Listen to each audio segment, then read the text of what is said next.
예, 안녕하세요. 곰돌입니다. 오늘 스승의 날을 맞이했는데, 오늘 즐거운 스승의 날이 되셨는지 모르겠어요. 오랜만에 제가 또 동아시아사를 올리게 되었는데요. 사실, 오늘 이 동아시아 내용이 조금 어려워요. 그리고 내용도 되게 많고, 그래서 사실 제가 방송을 제대로 못한 이유는 사실 이거 오늘 준비하기 위해서였던 것 같아요. 핑계인 거 아시죠? 예,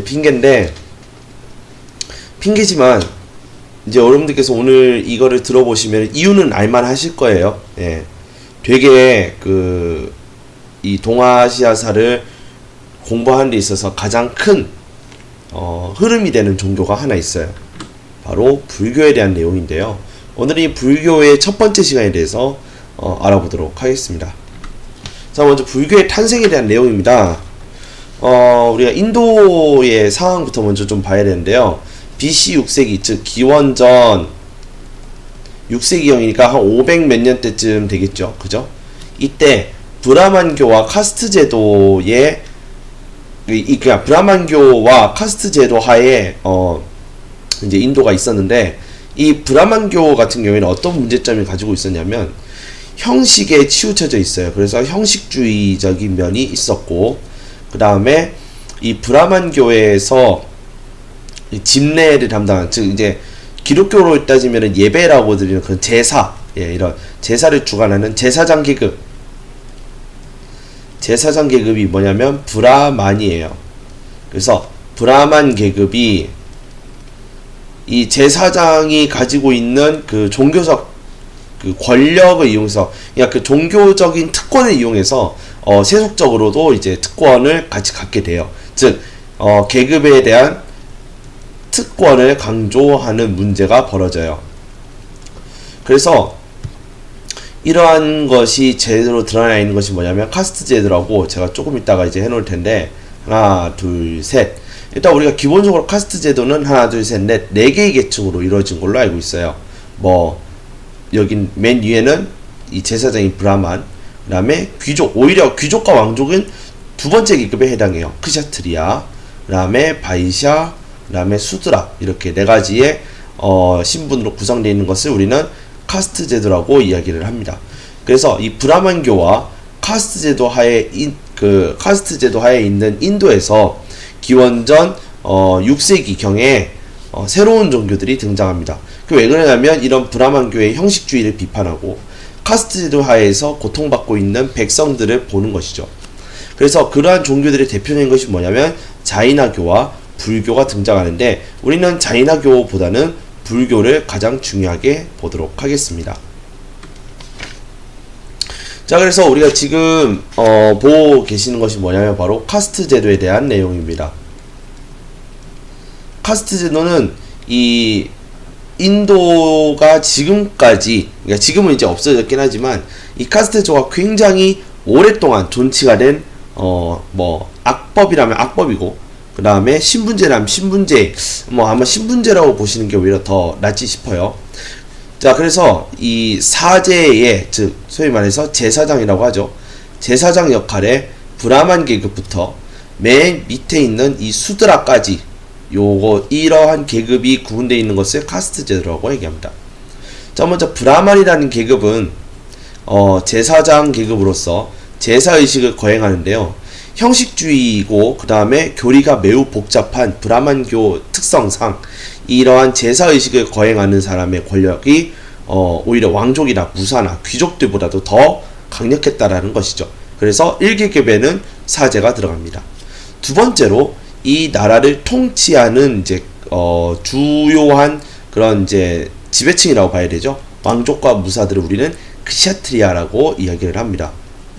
그 다음에 평민을 의미하는 말로 바이샤라는 계급이 있고, 그 다음에 노예, 그리고 피정목민의 이런 수드라가 바로 노예 계급 또는 천민 계급이라고 보시면 되겠습니다.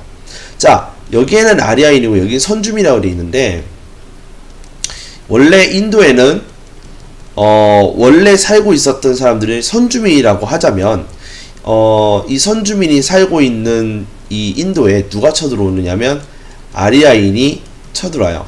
근데 이 당시에 인도의 선주민들이 갖고 있었던 문명은 청동기 문명이었습니다. 그런데 아리아인이 들고 온 문명은 철기 문명이었어요. 그렇기 때문에 철기 문명이 지닌 아리아인이 선주민들을 지배하기 시작을 합니다. 그리고 다수의 선주민을 효과적으로 통치하기 위해서 무엇을 만드느냐? 지금의 카스트 제도를 만들게 되는 것이죠. 자, 이렇게 되면 좀 이해하시겠습니까?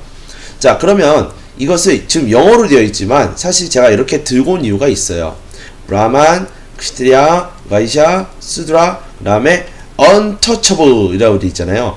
untouchable 이라고 되어 있는 거는 뭐냐면 불가촉 천민이에요. 너무나도 천해서 이 사람들의 입장이 너무나도 비천해서 건드릴 수가 없을 정도로 천하다 라는 뜻이에요. 그래서 이 카스트 제도 신분하에 들어가지 못할 정도로 너무 천해서 비천해서 이 계급에 포함되지 못한 애들을 불가촉천민이라고 이야기를 해요. 그래서 불가촉천민을 실어놓은 교과서도 있지만 실어놓지 않은 교과서도 되게 많다라는 거 그냥 우리가 참조해서 알아두시면 되겠습니다. 카스트 제도라는 제도는 사실 여러분들 중학교 역사에서 배웠고요. 그 다음에 고등학교 세계사 시간에 많이 나타나게 될 거예요. 여러분들 이게 되게 중요하게 다가오는 제도가 바로 카스트 제도가 될 겁니다. 네, 그러니까 중학교 역사를 했던 친구가 혹시 이걸 보고 계신다든지 또는 고등학교 세계사를 준비하고 계시는 분들이라면 이 카스트 제도에 대한 이 정도의 내용은 좀 여러분들이 이해하고 계셔야 된다 라는 걸 말씀드리겠습니다. 자, 그래서 새로운 종교 불교. 자, 그럼 이제 불교의 초기 교리에 대해서 한번 보도록 할게요. 자, 첫 번째로 인과응보라는 것이 있는데요. 자, 여러분 우리가 실생활에 살면서 인과응보라는 말 제일 많이 하죠. 뭐냐면 글씨가 이상한데 선악의 행위, 그러니까 착할 수도 있고 악할 수가 있는데 이러한 행위에는, 그러니까 착한 짓과 나쁜 짓에 대해서는 응당 반드시 보가 따른다. 즉 결과 또는 여기서는 과보라고 되어 있는데 그에 대한 결과, 결말, 보답, 이런 식으로 보시면 되겠죠. 그로 인한 결과가, 과보가 따른다 또는 있다 라는 것이 바로 인과응보에 대한 내용이에요. 그다음 윤회전생하인데 이 윤자가 뭐냐면 우리가 사륜구동자동차라고 할 때 이 륜자가 뭐예요? 바퀴란 뜻이에요. 즉 바퀴처럼 돌다, 바퀴처럼 도는 전생, 모든 생, 그러니까 모든 생물은 또는 모든 사람들은 또는 모든 생물은 돈다. 어떻게? 바퀴처럼 돈다. 어떻게? 3개의 육도를 떠돌면서 인생이 되풀이된다라는 것을 이야기하고 있습니다. 지금 제가 얘기하는 이 3개 육도 이런 거는 일부 다루는 교과서도 있지만 다루지 않는 교과서가 대부분이기 때문에 그냥 알아둔다고 해서 크게 여러분들 나쁘진 않겠지만 외우려고 하지는 마세요. 그냥 제가 설명하고 싶은 거니까. 자, 참고로 3개에는 뭐가 있냐면 욕계라는 게 있고, 그 다음에 무색계라는 게 있고, 그 다음에 색계라는 세 가지의 그 세 개가 있고, 그 다음에 육도라고 해가지고 6가지 형태로 태어날 수 있다고 합니다. 하나는 하늘 천자고, 사람인, 그 다음에 아수라라는 것이 있는데, 솔직히 저는 독실한 기독교 신자입니다. 그래서 불교 신자가 아니기 때문에 제가 명쾌하게 설명하지 못하지만 여기서 지금 아수라부터는 인간보다 못한 존재를 얘기하고 있어요. 그 다음에 축생은 그 짐승을 얘기합니다. 그 다음에 아귀, 그러니까 우리 어디죠? 그 영화 여기 나오는 아귀, 그런 아귀가 아니고 뭐가 이 짐승보다도 좀 못한 그런 존재인 것 같아요. 그 다음에 지옥도라고 해서 지옥으로 내려가는 게 있어요. 천도는 하늘나라라고 얘기를 하나요? 좀 아무튼 인간보다는 조금 높은데요. 그 다음에 인간 세상, 그 다음에 아수라들이 있는 세상, 그 다음에 짐승들이 있는 세상, 그 다음에 아기가 있는 세상, 그 다음에 지옥.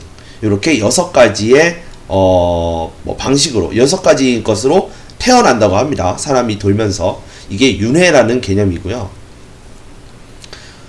지금 제가 뭐 교리를 말씀드리고 있지만 여러분들께서 이거를 이해를 하는데 도움되라고 말씀을 드리는 거예요. 너무 집중을 하지 마시고요. 여기 외우려고 하지 마세요. 이게 제가 하고 싶은 말이에요. 그 다음에 해탈이라는 개념이 있어요. 수행을 하면서 깨달음을 얻으면 해탈이라고 그래요. 자, 해탈이라고 하는 것은 얘네가 뭐라고 하느냐, 모든 번뇌로부터 자유로운 상태예요. 모든 번뇌로부터 자유로운 상태를 우리는 해탈했다라고 이야기를 해요. 그래서 이 해탈이라고 하는, 제가 여기서 말하는 번뇌라는 건 뭐냐면, 이거 되게 어려운 말인데, 솔직히 오늘 이거 공부하다가 사실 시간 많이 보냈어요. 쉽게 얘기한다고 하면 뭐라 하냐, 마음이 시달려서 괴로워함,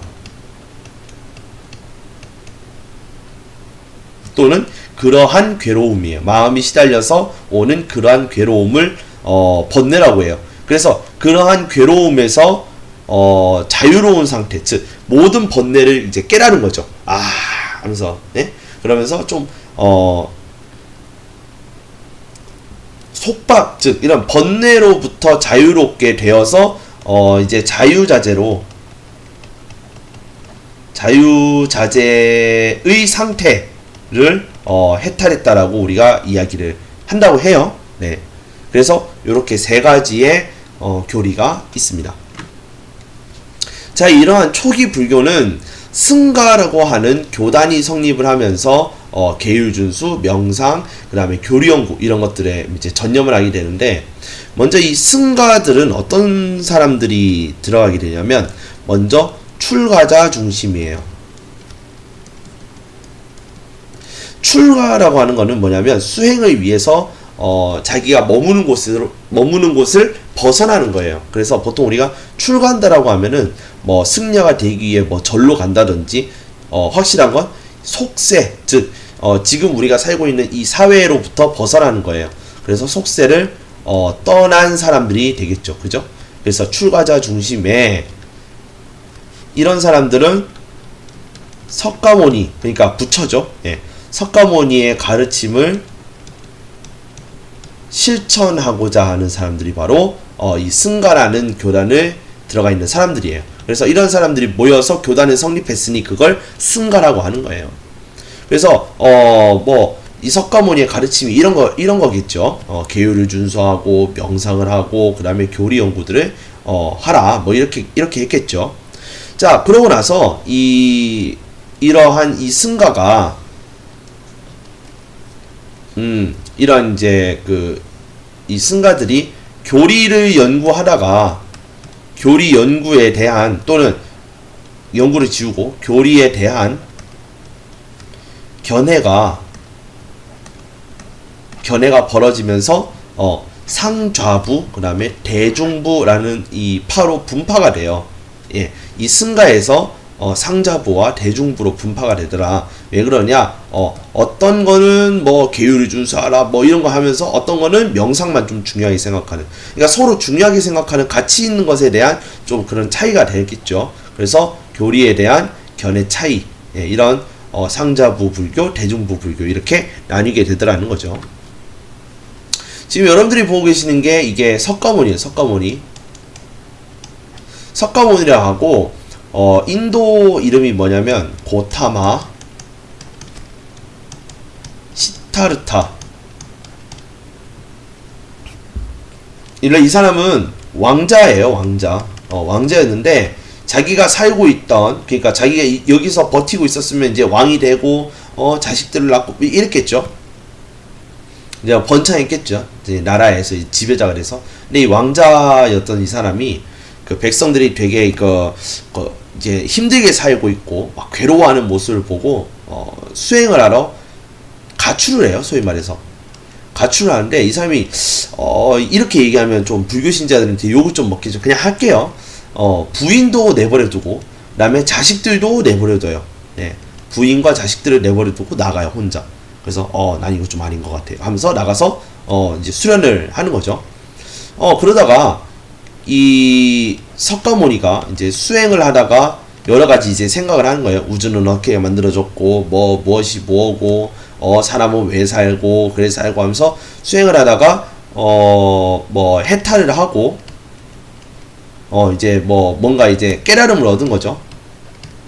자, 깨달음을 얻고 나서 이 부인과 자식들도 머리를 밀고, 이 고타마 시타르타를 따라서, 석가모니를 따라서, 수행을 했다고 해요. 그래서 이 석가모니의 부인이 비구니라고 해서 여자 승려들을 비구니라고 그러잖아요.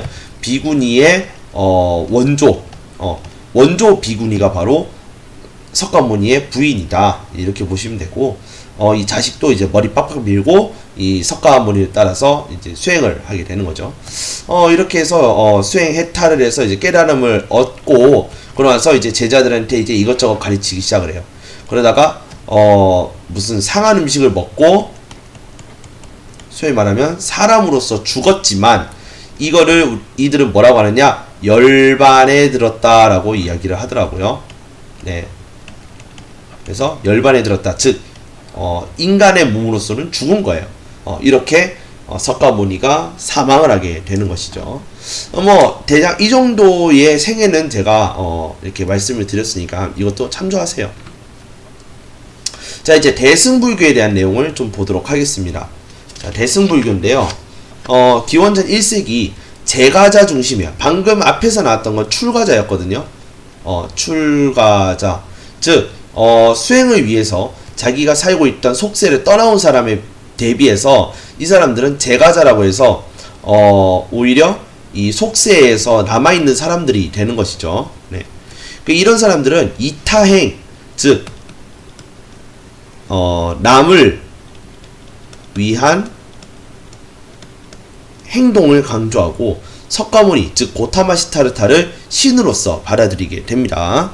그 다음 부처님의 자비에 의해서 중생구제하는 것에 관심을 많이 가져요. 대승. 그래서 이 중생구제를 위해서 이 보살들이 생겨나게 되는데, 이 보살이란 개념을 만드는데 대표적인 보살이 관세음보살과 문수보살들이 있어요. 그럼 이 보살이라는 개념은 무엇이냐면, 이들은 부처님처럼 해탈하지 않고 중생을 구제하고자 하는 존재예요. 네. 그래서 중생을 구제하기 위해서 이런 불교의 도를 가르치고 그들의 구제를 해주기 위해서 뭔가 능력을 쓰고 이런 사람들을 보살이라고 얘기하는 것 같아요. 어쨌건 이들은 부처님처럼 해탈을 하거나 그러진 않았다라는 거. 그러지 않고 속세에 남아서, 소위 말해서 사회에 남아서 이러한 불쌍하게 사는 이들을 위해 능력을 쓴다, 또는 불교를 전파한다, 이런 존재들을 얘기한다고 보시면 돼요. 자, 그래서 이 대승불교는 동아시아, 즉 동북아시아 쪽으로 전파를 하게 돼요. 이제 조금 이따 제가 지도가 나오니까 지도에서 좀 더 말씀을 드릴게요. 자, 상저부 불교라고 해서 소승불교라 하는데, 이 소승불교는 제가승과 달리 이번엔 출가승이 중심이 돼요. 예. 그래서 이 출가승들은 무엇을 위해서? 수행을 위해서, 개인 해탈을 위해서 집을 떠났기 때문에 개인적 수행을 중요시해요. 그래서 개인 해탈하는 걸 되게 중요하게 생각을 합니다. 이런 소승불교는 동북아시아로 가는 대승불교와는 달리 동남아시아로 해서 바다 건너서 전파를 하게 되는 것이죠. 자, 그래서 지도를 보시면은 대승불교가 살색깔이에요. 그러니까 간다라로 갔다가 한나라로 전파를 했다가 티베트로도 갔다가, 예, 시암, 이렇게 베트남, 그래서 동진, 백제, 고구려, 신라 이런 식으로 가고 일본으로도 전파가 돼요. 즉 말 그대로 동아시아 전역으로 퍼지게 돼요. 뿐만 아니라 일부 동남아시아 쪽으로도 가요. 네, 이렇게. 그에 비해서 이 상저부 불교는 위쪽으로보단 거의 대체적으로 다 아래쪽으로 전파를 하게 돼요. 네. 이렇게 앙코르와트라든지 이런 쪽으로 전파가 돼요. 자, 이런 불교의 이제 동아시아 전파에 대해서 볼 건데, 사실 좀 내용이 많으니까 최대한 조금 양을 한번 줄여보도록 노력을 해볼게요. 자, 북중국. 자, 중국 북쪽으로 해서 하면은 사막길을 따라서 전래가 됩니다. 사막을 따라서 자 이렇게 있으면 이제 북쪽이니까 이제 이쪽이 북쪽이겠지. 이렇게 해서 들어온다는 거죠. 이렇게 1세기 티베트로 해가지고 이렇게 들어오는 거죠. 자, 그다음 남중국 지역. 남중국이라고 하는 거는 바로 이쪽 지역을 남중국이라고 얘기합니다. 그래서 삼국시대 삼국시대니까 언제 위, 촉, 오 삼국지 시대죠. 그래서 이들의 해도를 따라서 전파를 하게 됩니다. 자, 그럼 우리나라는 언제 들어오냐? 4세기 북중국, 그러니까 뭐 북조나 이런 데에서부터 고구려의 소수림 왕이 이때 처음으로 불교를 받아들이고요. 그 다음에 남중국, 남조나 이런 나라들을 통해서 백제가 침략 때 받아들이게 되고, 신라는 이 당시에 보시면은 백제가 이렇게 있었기 때문에 이렇게 바다 건너서 이렇게 돌아서 중국에 갈 수 없었어요. 그러니까 이 당시 강력한 국가가 고구려였거든요. 그래서 이 고구려를 통해서 불교를 전파받은 거예요. 그러니까 굉장히 늦게 받은 거예요. 버풍왕 때 이차돈이라는 사람에 의해서 이 신라가 불교를 받아들이게 되는 것이죠. 자, 일본에는 6세기에 백제로부터 전래받게 돼요. 그래서 6세기 때 일본이 백제로부터 이렇게 불교를 받게 됩니다. 자, 북부 베트남. 자, 베트남의 북부죠. 이쪽이죠, 이쪽. 네. 자, 2세기 이전에 인도와 중앙아시아 승려들이 와서 베트남에 와 전파를 합니다. 자, 지금 보고 계시는 거는 바로 신라 불교를 받아들이게 된 이차돈이라는 사람에 대한 좀 내용입니다. 이것과 이건데요. 이 이차돈이라는 사람이 불교를 가지고 와서 버풍왕에게 이제 전도를 하죠. 소위 말해서 이 불교를 전파를 합니다. 그러니까 이 버풍왕은 야 이거 괜찮다. 그래서 귀족들 보고 믿어보라고 이제 권유를 하죠. 그런데 이 귀족들은 어땠느냐? 소위 말해서 이걸 믿고 싶지가 않았던 거야. 각 이 귀족들은 자기만의 이제 토속 신앙들을 믿고 있었어요. 그러니까 각자 이제 분열되어 있는 신들을 믿기 시작하는 거지. 그런데 이 버풍왕이 소위 말해서 이 불교를 받아들이고자 하고 이들에게 불교를 전파하고자 있는 이유는 무엇이냐? 바로 이 버풍왕의 왕권 강화를 위해서. 그 다음에 이런 왕권 강화를 하기 위해서는 한 명의 신을 섬기게끔 만드는 것이 가장 좋아요. 그래서 한 명의 신 누구? 부처님을 믿도록 하는 거야. 그러면서 이 부처가 누구다? 나다. 살아있는 부처가 나다. 즉 왕즉불 사상을 이제 전파를 하게 되는 거죠. 그러면은 이 귀족들이 또는 이 밑에 있는 백성들이 누구를 믿게 되는 거예요? 결국 부처님을 믿게 된다는 건 즉 왕을 믿는다는 거지. 즉 그러니까 결론적으로 얘기하면 왕권 강화가 가능해지는 거죠. 그러면서 신라가 어떻게 되냐? 중앙 집권화에 성공을 하게 되는 것이죠. 그러기 위해서 이차돈의 희생을 하고 귀족들에게 불교를 믿게 하는 겁니다. 자, 지금까지 내용이 크게 어렵지는 않을 거예요. 왜냐하면 한국사 내용이 좀 많이 섞여 있기 때문에 여러분들께서 고등학교 한국사를 제대로 배우셨다면 최소한 불교가 어떤 식으로 들어와서 어떤 나라에 어떤 왕이 받아들였다 정도는 여러분들이 배우셨을 거고, 이 부분에 대해서 시험을 보셨기 때문에 크게 더 이상 자세하게 설명하지 않고 이제 넘어가고자 하는 거예요, 제가. 자, 그럼 불교의 확산과 토착화인데 이 불교가 들어와서 어떻게 그 지역에 맞춰서 변형되어 갔느냐에 대한 내용입니다. 자, 화북지역. 자, 화북지역, 이쪽을 화북지역이라고 그래요. 이렇게 황하강이 지나가면. 자, 한나라 말, 그다음에 위진남북조 시대에 불교가 융성하게 돼요. 소위 말해서 확산, 이제 퍼지게 되는 거죠. 자, 그의 배경이 무엇이냐면 사회가 혼란하고 유교가 보수화가 되고, 그다음 유목민족 국가가 이러한 불교를 후원을 하게 돼요. 그래서 특히 왕즉불 사상, 왕이 곧 부처이다라는 사상이에요. 그래서 부처를 믿는 것은 곧 왕을 믿는 것이에요. 또 왕을 믿는 것은 곧 부처를 믿는 것이니까, 이러니까 누구의 권한이 상승하느냐? 왕권이 강화가 되는 것이죠. 즉 황제가 너희들이 지배하는 것은 당연한 거야 하면서 정당화의 이론을 제공해 주기도 합니다. 그래서 화려한 사찰과 거대한 불상을 건립하는데 대표적인 것이 윈강석굴과 룩먼석굴이 있습니다. 그리고 이때는 5호 16국과 북조시대에 만들어지게 되죠. 즉 위진나부주 시대에 만들어지는 겁니다. 이게 윈강이에요. 그리고 밑에 있는 것이 룩먼석굴이에요.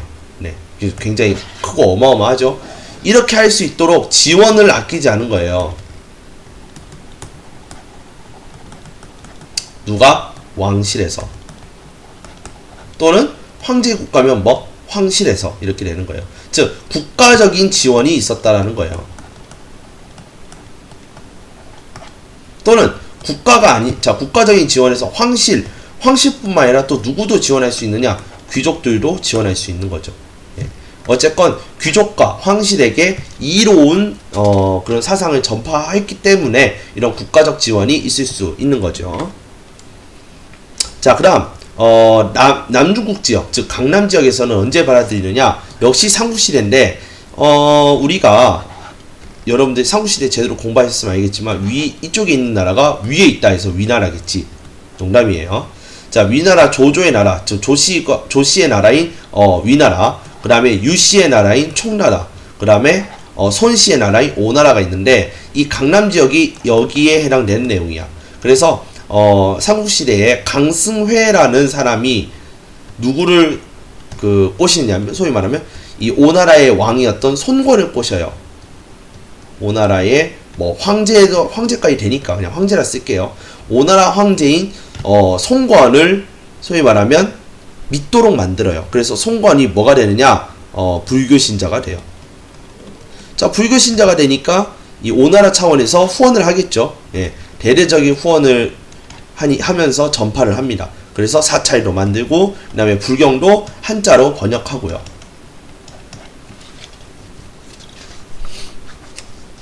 저도 이걸 공부하면서 참 새롭게 알게 된 부분이 많아요. 아, 손권이 불교를 믿게 되었구나 라는 부분. 네. 삼국지에서 그런 말이 잘 안 나오죠. 자, 이제 다음 한반도에 대한 내용입니다. 한반도는 삼국시대 때 믿는다고 했어요. 그래서 이때 이 한반도는 불교를 통해서 사상통일을 하고자 해. 그러니까 사상통일이 된다는 것은 그 나라의 모든 사람들이 불교를 믿는다는 거고, 역시 이 불교는 어떤 불교? 왕즉불 사상이 담겨있는 불교가 되겠죠. 그래서 이 왕즉불 사상이 담겨져 있는 불교를 믿기 시작을 하는 거죠. 그러니까 자연스럽게 왕권이 강화가 되고, 이 강화된 왕권을 가지고 중앙집권 체제를 정비하게 되는 것이죠. 그러니까 백제, 그 다음에 고구려, 그 다음에 신라 순으로 이렇게 중앙집권 체제를 정비하게 되는 것이죠. 자, 그 다음 통일신라 시대인데요. 먼저 원효 등 민중에 확산되었다라는 말은, 이 통일신라 시대에는 원효와 그 다음에 의상에 의해서 민중, 즉 백성에게 확산이 됩니다.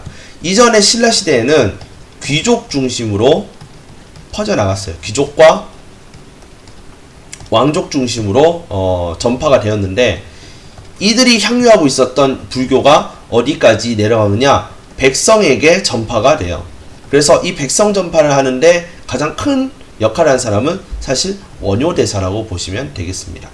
그리고 이 왕족과 귀족이 너희들을 다스리는 건 당연하다. 즉 정당화, 그 다음에 합리화를 시켜준 사람은 오히려 원효가 아니라 의상대사가 되겠죠. 예.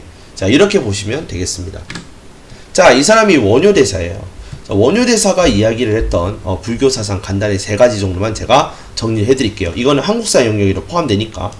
처음에 일심사상이라는 게 있고, 그 다음에 화쟁사상이라는 것이 있고, 그 다음에 아미타 신앙이라는 것이 있어요. 자, 먼저 아미타 신앙에 대해서 간단하게 설명을 할게요. 아미타 신앙은 누구나 나무아미타불을 외우면, 연부를 외우면 극락에 갈 수 있다라는 쉬운 불교를 전파하는 거예요.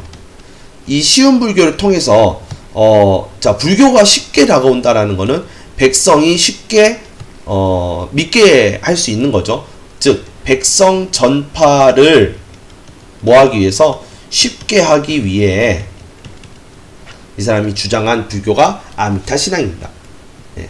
그 다음에 화쟁사상이라고 하는 것은 종파 간 갈등을 해소하고자 하는 그런 또는 이것을 조화롭게 조화를 꾀하는 사상을 화쟁사상이라고 그러고요. 그 다음 일심사상, 모든 마음은 한마음에서 나온다.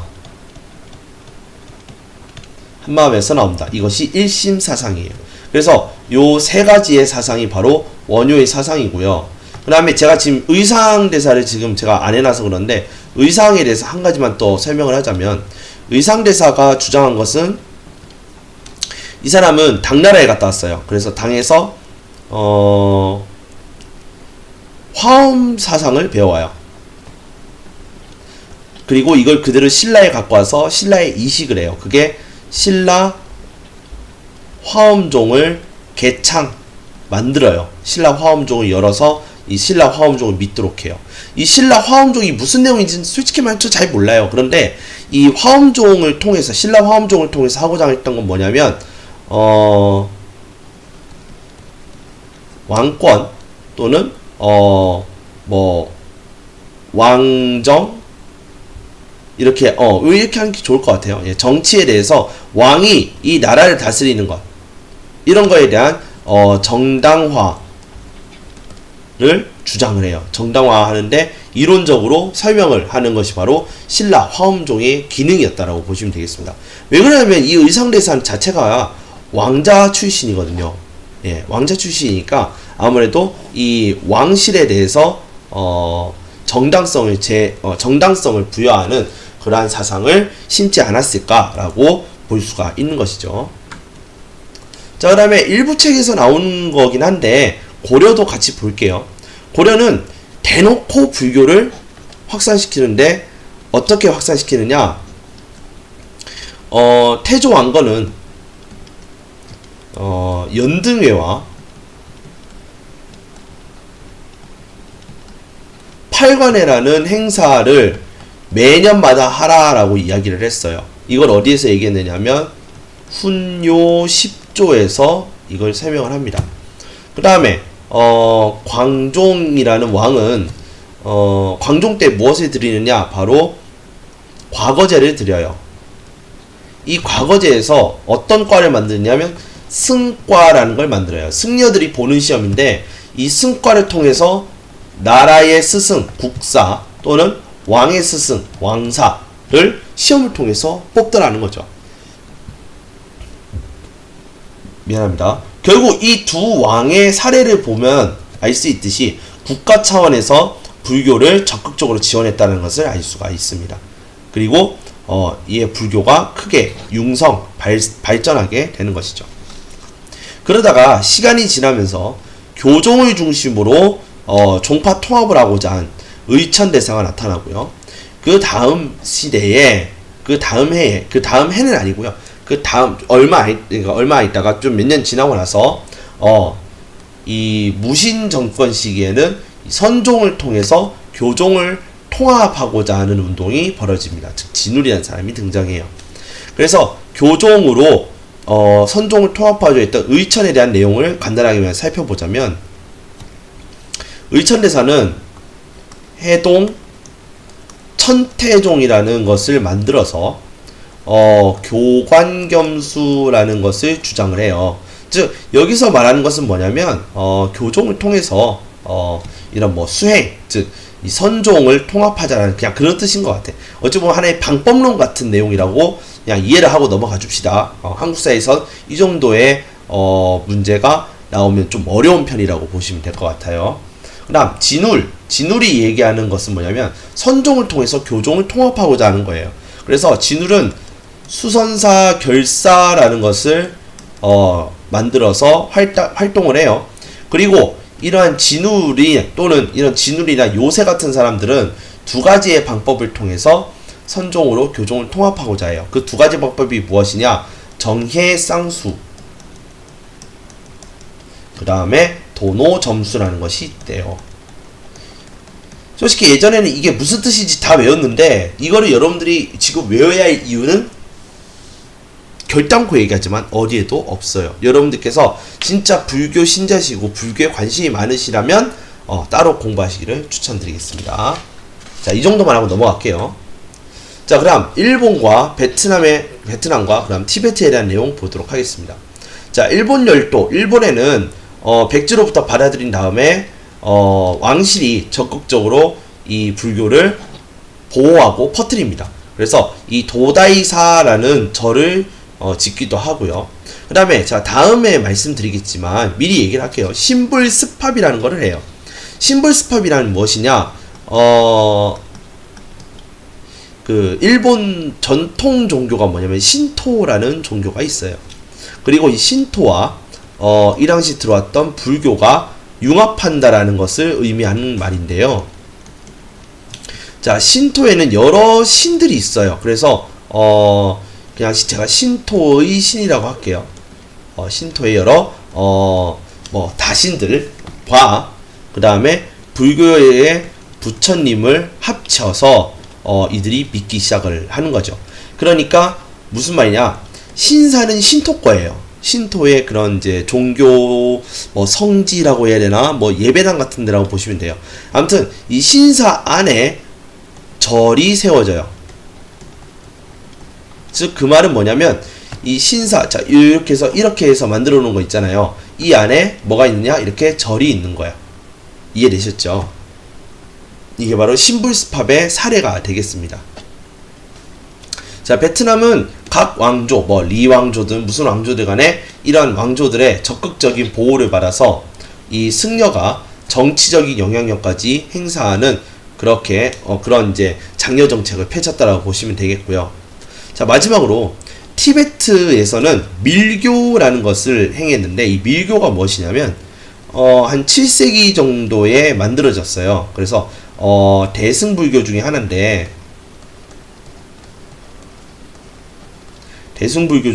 하나인데 주술적인 성격이 있다고 해요. 예, 뭐 주술적 성격이라면 무슨 오컬트적인 그런 거를 얘기하는 거겠죠. 그 다음에 실천 위주의 대중불교를 표방하는 것을 바로 밀교라고 그랬다고 합니다. 밀교라고 불렀다고 합니다. 대중불교. 이것에 티베트 고유신앙이 포함이 된 것이 바로 티베트 불교예요. 그리고 이 티베트 불교는 몽골에 전파가 됩니다. 자, 여기까지입니다. 사실 요거를 준비하면서 사실 제가 되게 많은 것들을 연구를 하고 책을 제일 열심히 봤던 것 같아요. 네. 그래서 다음 시간에는 그 동아시아의 불교 형태에 대해서 조금 더 자세하게 보는 시간을 갖도록 하겠습니다. 시청해주셔서 감사드리고요. 구독과 좋아요는 곰돌이에게 큰 힘이 됩니다. 자, 지금까지 곰돌이였습니다.